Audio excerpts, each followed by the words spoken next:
DJ Flaco, si ustedes quieren ir a bailar así más sensual, es que en serio, está súper bien DJ Flaco. Entonces, así tipo lo que está haciendo Katherine Gregg en este momento, lo pueden ir a hacer hoy. Asoma aquí, la entrada es totalmente gratis, se pone alegrísima. Nada, yo soy una mujer muy seria. Katherine está bailando. Bueno, está bien. Vamos a platicar del tema de seguridad, algo muy importante. Ya lo veíamos con el largometraje, con los actores, productores y con la directora que vinieron respecto a todo lo que puede suceder, todos los riesgos que corre un migrante ilegal. Así que para que nos hable del tema, ya nos encontramos con José Luis Herrera Silva. ¿Qué tal? Buenos días. Hola, Katherine, gracias. Bienvenido. Gaby, gracias. Principales riesgos. Hay varios y no son pequeños, y pese a eso sigue cada vez más, parece, gente queriendo irse, algunos tras el sueño americano, algunos quizá huyendo de las maras o de las autoridades, pero es increíble. En el año 2013, y siempre comienzo con estadísticas, nos regresaron a unos 50.000 connacionales desde Estados Unidos y cerca de otros 30.000 desde México, que seguramente iban con miras a llegar a Estados Unidos, sí, y en el camino las autoridades migratorias mexicanas los capturaron y los mandaron de vuelta. Básicamente hay un peligro que es el principal, que son las mafias organizadas, el crimen organizado. La gente que está huyendo como inmigrante ilegal está en una condición de indefensión. Entonces, prácticamente sin derechos. Absolutamente. O sea, ¿quién va a venir a la autoridad a decirle, mire, me estafó el coyote que me estaba llevando? ¿Sí? Entonces, hay tráfico de personas. Las mismas organizaciones dedicadas al tráfico de drogas han ido incursionando en este campo, básicamente porque era su área de trabajo. Entonces las personas las colocan, algunos a trabajar dentro de los mismos carteles de la droga, a otros las mujeres las colocan en la prostitución. La violación es un tema también recurrente.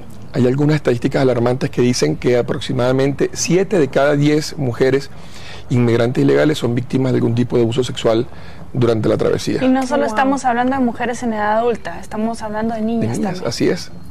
Y generalmente cuando se piensa en violación se piensa en mujeres, pero los hombres también son objeto de así es. O sea, piense en el panorama en general. Entonces, la violación, la extorsión es tremenda también. Le piden a la gente, se lo secuestran y le piden a los familiares un rescate, o los hacen llegar a Estados Unidos ya con una deuda. Entran, además de legales, con una deuda que puede estar rondando entre los $3,000 hasta $15,000. Entonces probablemente van a pasar la vida pagando la deuda a estos cárteles que lo hicieron llegar hasta allá.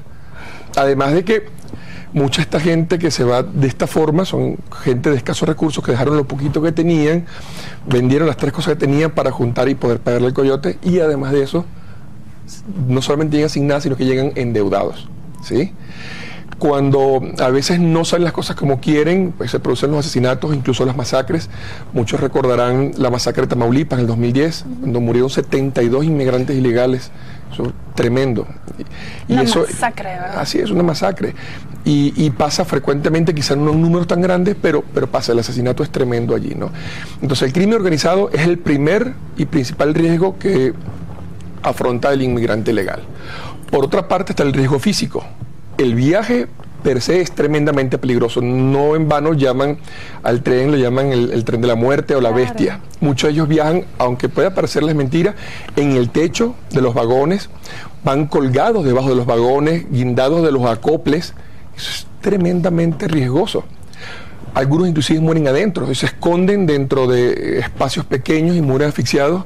Por eso también los llaman los féretros andantes, los ataúdes rodantes, porque sin que nadie se diera cuenta, pues murió ya asfixiado en un espacio pequeño, cerrado, para poder llegar a lo que es su sueño, ¿no? Por otro lado están las autoridades mexicanas, donde hay mucha corrupción.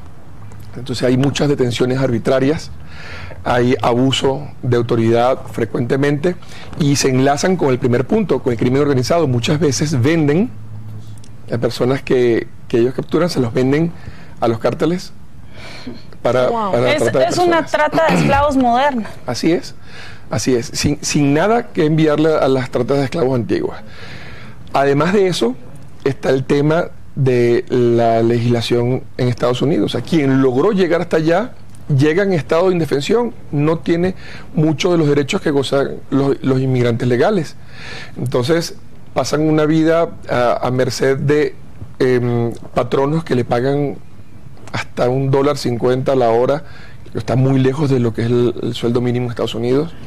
Los someten a jornadas larguísimas de trabajo en condiciones infrahumanas, a sabiendas, una vez más, como dijimos antes, no va a haber denuncia, porque tu denuncia seguramente estaría ligada a tu deportación. Y al contrario, si tú no haces el trabajo como debe ser, sin chistar, el jefe te puede decir, bueno, o lo haces o ahorita llamo a migración. Estás bajo la amenaza constante y con el costo emocional que eso conlleva. Claro, estar apachado todo el tiempo.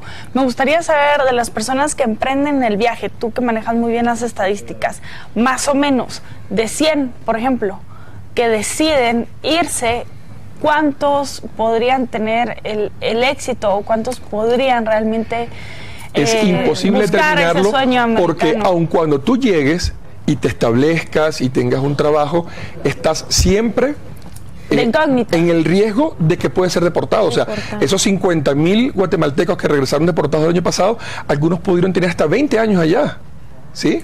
Y lo perdieron todo porque... Y lo perdieron todo, se vienen sin nada.